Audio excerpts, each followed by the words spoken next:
બાવરી સમાજ દ્વારા શહેરના અનાથ બાળકો તેમજ પ્રજ્ઞાચક્ષુ બાળકોને ફ્રૂટ અને ફટાકડાનું વિતરણ કરવામાં આવ્યું હતું। વડોદરા શહેરમાં સ્થિત બાવરી સમાજ દ્વારા વૃંદાવન ટાઉનશીપ ખાતે અનાથ બાળકો તેમજ પ્રજ્ઞાચક્ષુ બાળકોને મીઠાઈ અને ફટાકડાનું વિતરણ કરી એક ઉમદા કાર્ય કરવામાં આવ્યું હતું। હાલ તહેવારોમાં બધા જ એક સાથે મળી તહેવારોની ઉજવણી કરતા હોય છે, ત્યારે આવા બેસહારા અને અંધ બાળકોની લાગણી સમજી સામાજિક કાર્યકર પ્રભુ સોલંકીના હસ્તે તેઓને મીઠાઈ અને ફટાકડાનું વિતરણ કરી ઉમદા કાર્ય કરવામાં આવ્યું હતું।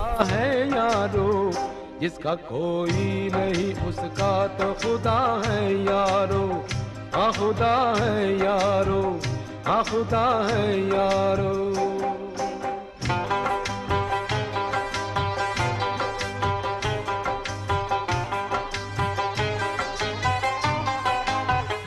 जिसने पैदा किया दुनिया में वही पालेगा, हाँ वही पालेगा। जिसने पैदा किया दुनिया में वही पालेगा, हमको हर मोड़ पे हर जुल्म से बचा।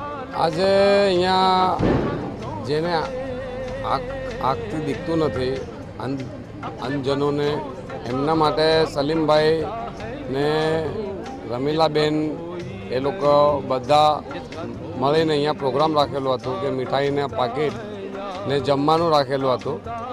તો અમને પણ એવું લાગ્યું તો અમે બાવરી સમાજ ટ્રસ્ટના તરફથી મેં પણ ફટાકડાનું વિતરણ જે છોકરાઓ જેને બાપ વગરના છોકરાઓ છે, અમુક જેને આંખોથી દીખતું નથી એવા પણ બધાને અમે ફટાકડા વિતરણ કર્યું છે।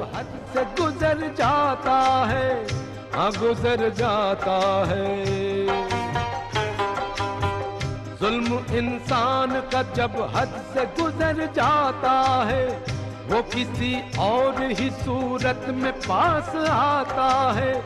अनगिनत रूप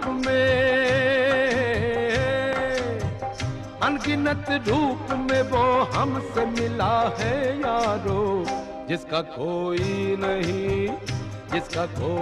नहीं उसका तो खुदा है यारो, हाँ खुदा है यारो। मैं नहीं कहता